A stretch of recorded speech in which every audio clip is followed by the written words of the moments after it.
Good morning and welcome. I want you to take a minute and imagine something with me. You're driving through a snowy mountain pass. The road is winding and steep. You can see the sheer drop on the side. Or maybe you're driving through a blizzard in Nebraska with the snow coming down so thick you can barely see the road ahead. And what do? If you're like me, you grip that steering wheel and you grip it so hard your knuckles turn white. You tense every muscle in your body, your shoulders are up around your ears, your jaw's clenched, and you're just holding on to control for dear life. I can say this because I've done it more than once. Driven through mountain passes with my hands locked on the wheel like my life depended on it. Driven through a blizzard with every muscle tensed. And you know what? Looking back, I don't think it kept me any safer, but it sure wore me out. That white knuckle grip, that's how a lot of us go through life, not just in our cars, but with everything. We grip, we tense, we try to control every outcome, manage every detail, anticipate every problem, and act as if we hold on tight enough, if we stay vigilant enough.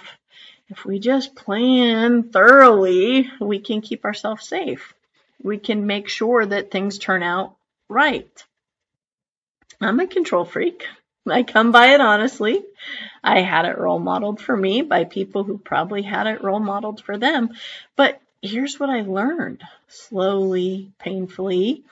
There's a huge difference between surrender and being out of control. No amount of control from the human perspective, no amount of white-knuckling will ever lead to the abundant rewards of surrender, which is what we're going to talk about today. What it actually is, what it isn't, and why some of us resist it so fiercely, and what becomes possible when we finally let go. So let me be clear. I have avoided surrender harder than I avoided death itself for much of my life. If you'd have told me 20 years ago that surrender was the path to freedom, I would have looked at you like you were crazy. Probably would have told you that you were. Because in my mind, surrender meant chaos. It meant things falling apart, being helpless, powerless, vulnerable. None of those things sounded good to me. So I became very good at my version of control, very good at planning, anticipating, managing, working hard to make sure everything was handled and organized. And you know what? It worked, sort of. I got things done. I solved problems. I'm still here. I'm still breathing. But I was exhausted all of the time because control is exhausting. Trying to manage every outcome, anticipate every problem, plan for every contingency, it's like driving through that blizzard with your hands locked on the wheel for hours. Maybe you get where you're going, but you arrive depleted, tense, worn out. And here's the thing that I didn't understand. I wasn't actually in control. I was just working really, really hard to maintain the illusion of control. So let's talk about what that illusion of control actually costs, because it does cost plenty. Physically, control is exhausting. When you're trying to manage everything, your body's in a constant state of tension. Your nervous system is always activated. You're always braced, ready, always on guard. It takes a tremendous toll. You develop chronic tension, headaches, digestive issues, sleep problems. Our bodies are literally worn down by the constant effort of trying to control everything. Mentally, control is consuming. When you're committed to managing every outcome, your mind never rests. You're always planning, always strategizing. You're anticipating what could go wrong. You lie awake at night running through scenarios. You can't be present in the moment. It's not even possible to be present in the moment because you're too busy trying to figure out the future. The mental energy required to sustain that level of vigilance is staggering and exhausting. Spiritually, control is devastating because when we're locked in control mode, we're essentially saying to God, I've got this. I don't need you. I can handle it myself. Now, we might not be saying those exact words, and we might even pray for help, but if we're white-knuckling our way through life, refusing to trust, refusing to surrender, we're operating from a place of spiritual separation. We're cut off from divine intelligence, divine guidance, and support. Charles Fillmore wrote, "We must learn to give up, to make room for the things we have prayed for and desired." Again, we must learn to let go, to give up, to make room for the things we have prayed for and desired. Think about it. We're praying for help or guidance or solutions, peace, and then we grip tighter, control harder, refuse to let go, and we wonder why our prayers aren't answered. Well, they appear like they aren't answered because our hands are too full of control to receive anything. This is what I recently finally realized. The universe is too big for me to control. I know, it's a shocking revelation, right? But seriously, think about how many variables there are in any given day. How many people are making choices that could affect you? How many circumstances are unfolding that you have no say in? How many factors are at play that you can't even see, let alone manage? And yet, we exhaust ourselves trying to control it all, trying to manage outcomes that depend on 1,000 factors we can't control, trying to make sure everything goes according to our plan when we can't even see the full picture. It's like trying to control the weather by worrying about it really hard. It doesn't work. It just wears you out. Jesus said, "Can any one of you, by worrying, add a single hour to your life?" The answer, of course, is no.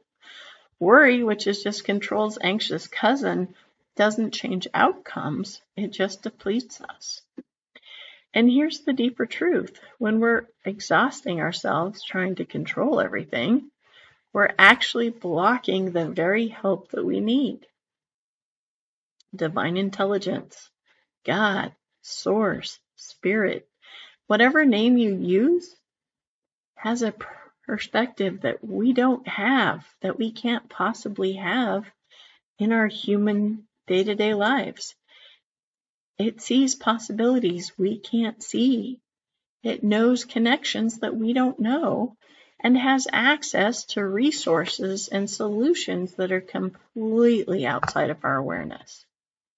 But when we insist on control, when we white-knuckle our way forward, we cut ourselves off from guidance. We're so busy forcing our plan that we can't perceive a better one. So let's get clear about what surrender actually is, because this is where I think there's a lot of confusion and where some of us get resistant. But surrender's not giving up, at least not in this context. Surrender isn't about collapsing or becoming passive or powerless. Surrender's not being out of control. It's releasing control to something greater than ourselves. Here's the distinction that changed everything for me. When we're trying to control everything, we're functioning from our limited human perspective. We're making decisions based on what we can see, what we know, what we can anticipate. But when we surrender, we're aligning ourselves with divine intelligence. We're opening ourselves to guidance, wisdom, and possibilities that are beyond what we can figure out on our own. Surrender means letting God lead. It means trusting that the universe has intelligence, that there's a creative power at work that actually knows what it's doing. Charles Fillmore also taught the mind of spirit will guide you in perfect ways, even in the minute details of your life, if you will let it do so. If you will let it do so. That's surrender, letting divine intelligence guide you. Trusting that there is wisdom beyond your own. Psalms 46:10, be still and know that I am God. My parents had that in the kitchen in the house I grew up in, but it's only been very recently that I've begun to understand the power of this. This is not you forcing or controlling or white-knuckling. It's God acting on your behalf with wisdom and resources that you don't have access to from your human perspective. Unity has a beautiful phrase for this: let go and let God. It sounds simple. It's probably the hardest thing we'll ever do, or at least some of us, because letting go requires trust. And trust requires us to acknowledge that we're not actually in control and never were. Now, here's what we really hear about surrender. It's not weakness. It's power. When you finally stop trying to control everything and surrender to divine guidance, something remarkable happens. First, you experience peace. Real peace. Not the fragile peace of everything's going according to my plan so I can relax for 5 minutes, but deep peace that comes from trusting that you are held, guided, and supported by something infinitely wiser than your worried mind. Second, you discover solutions you could have never thought of because you're no longer limited to what your human mind can figure out. You're open to divine intelligence, which has access to possibilities you can't even imagine. Third, often things work out better than you could have planned because divine timing is a real thing. From our human perspective, we think we know how things should happen, but Spirit sees the whole picture, sees what needs to align, what needs to develop, and what needs to fall away first. When we surrender and trust that timing, we often find that what we thought was a delay was actually perfect preparation. What we thought was things not working out was actually protection from something that wouldn't have been right for us. Isaiah 26:3, you will keep in perfect peace all who trust in you, all whose thoughts are fixed on you. Pretty clear. Fourth, you have energy for what actually matters because you're not exhausting yourself trying to control 1,000 things that you can't control anyway. You can focus on what's actually yours to do and trust God with the rest. And fifth, and this might be the most surprising, you become more effective. Not less, more. Because when you're acting from alignment with divine intelligence, instead of forcing from your limited perspective, your actions have power behind them. You're not pushing uphill anymore. You're flowing with something greater. So how do we actually do this? How do we move from white-knuckling to surrender, from control to trust? Well, there's the hard way, which you hang on until you're just so exhausted you can't do it anymore and you have no choice, or you can make the choice to make that shift. And that starts with recognizing when we're in control mode. You notice the grip, notice the tension in your body, the excessive planning, the anxiety, the feeling that it all depends on you. Just notice it. Don't judge yourself for it. Just become aware. Oh, I'm gripping again. I'm in control mode. And then practice the small release. You don't have to surrender everything all at once. Start with something small. One situation, one outcome you're trying to force, one thing that you're white-knuckling your way through. And say, God, I don't know how to handle this. I'm tired of trying to control it. I'm surrendering this to you. Show me what to do or do it for me. I trust you with this. And then, and this can be the hard part, let go. Stop trying to figure it out. Stop trying to manage that situation. Stop obsessing over it. Stop trying to force an outcome. When you notice yourself picking it back up again, gripping it again, return to surrender. I gave this to you. I'm letting go again. You might have to do this 100 times a day at first. That's normal, or at least it was normal for me. Control is a habit, and for those of us that have been practicing it for years, surrender's a new practice, and it takes repetition. Mary L. Kupfer, a Unity minister, wrote something beautiful about this. Let go and let God within you do the work.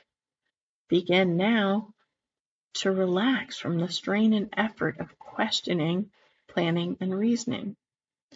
Relax from the strain. Let God do the work. That doesn't mean you become passive. It means you stay present, you take inspired action when you're guided to, but you release the outcome. You trust that you're being guided. You do your part, and you trust the divine with the rest. Prayer becomes different when you're surrendering. Instead of telling God what needs to happen and asking for help forcing your plans, you pray, show me, guide me. I'm open. I trust you. I surrender this situation to your wisdom. And then you listen and watch for guidance. Notice what opens up, what feels right, what flows. The psalm says, be still and know that I am God. Be still. Stop the frantic controlling and know. Trust. Remember, God is God. That there's intelligence at work. That you don't have to figure it all out yourself. So let's practice surrender together now. I'm going to guide us through a meditation where we first release the physical tension of control, and then we practice handing something over to the divine. So let's get comfortable. Close your eyes or soften your gaze. Take a deep breath. And then another, and let it out slowly. And begin by noticing where you're holding tension in your body. Where are you gripping? Where is your jaw clenched? Are your shoulders tight? Is it your hands maybe? Is it your stomach? Wherever you notice tension, imagine you're releasing it. Let your shoulders drop.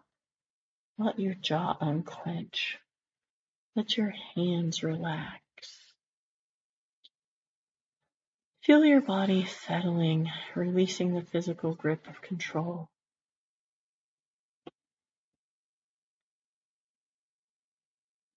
Now, bring to mind something you've been trying to control.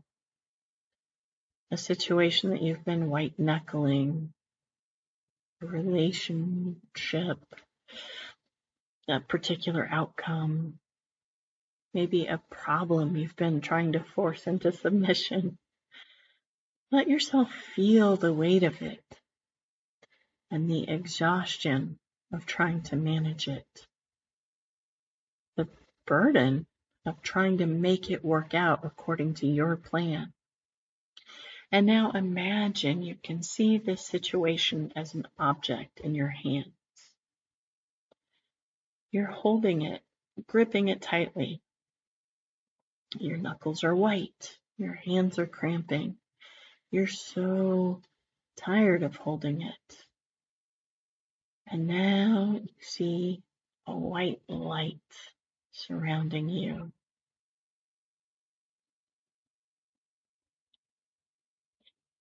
And you know that that light is the divine, loving, capable, infinitely wise. And you surrender the object to the light, slowly letting yourself open your hands. Release your grip. Release the situation or burden, this thing that you've been trying to control. And just rest in the knowing that the divine has it. And watch as it floats in the light. And know that you don't have to hold it anymore. Feel the relief of not carrying this alone.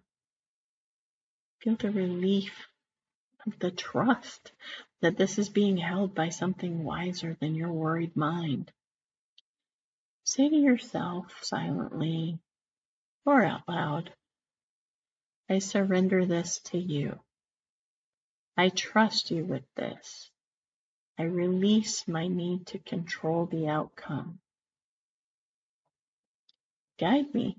Show me what's mine to do, and I'll trust you with the rest.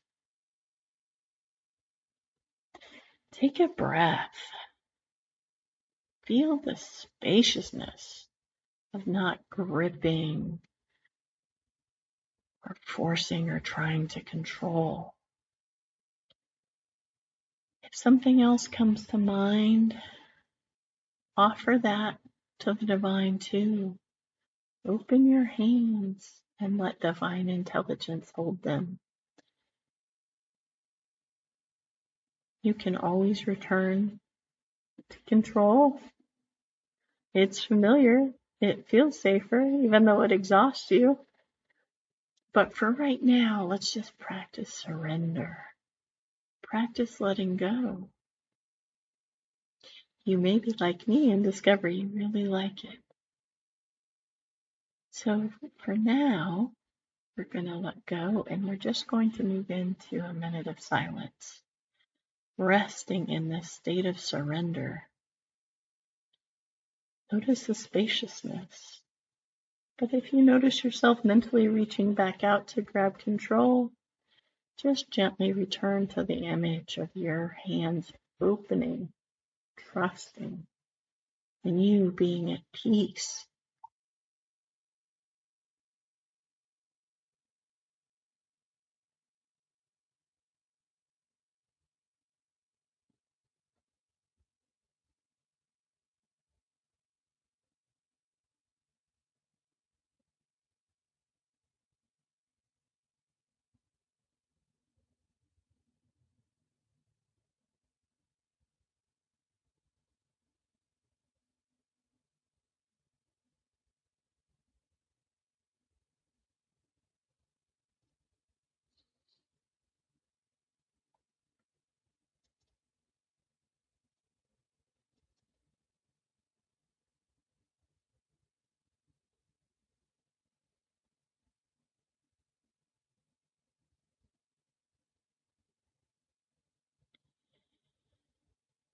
As we come back from our minute of silence, just know that you can return to this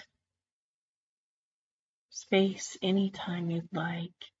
You can surrender what's exhausting you to the divine anytime that you'd like. For now, just take a deep breath. Feel your body gently become aware of the room that you're in. Wiggle your fingers and toes. And when you're ready, open your eyes. So here's what I wish I had known 20 years ago, or had understood in a much deeper way. That Surrender isn't about becoming powerless. It's about accessing a power greater than your own. Every moment you spend white-knuckling your way through life, trying to control outcomes from your limited human perspective, is a moment that you're cut off from divine intelligence and all that guidance and support. In every moment you practice surrender, releasing your grip, even if you gotta pry your fingers off it first, and trusting something greater, is a moment you're aligning with wisdom and power beyond what you can access through control. You don't have to get this perfect. You don't have to surrender everything all at once. You can start small. You can pick one thing you're trying to control and practice letting it go. Practice trusting God with it. Or you can cannonball and just practice surrender in a big splashy way, whatever works for you. But if you do grab it back, because most of us will, just practice letting go again. Surrender isn't a one-time event. It is a practice, a daily choice. Depending on what's going on for you in your life, it can be a moment-by-moment choice. But here's the promise, and this is a sincere promise. The more you practice surrender, the more you'll experience the peace, the unexpected solutions, the divine timing, having things work out better than you could have planned. The more you'll realize that the universe knows what it's doing, that you're being guided, and it's safe to trust. The white-knuckled grip that you thought was keeping you safe, it was just exhausting you and limiting what God could do through you. Let go. Open your hands, trust, and watch what becomes possible when you stop trying to control everything and start surrendering to divine intelligence. Thank you for being here.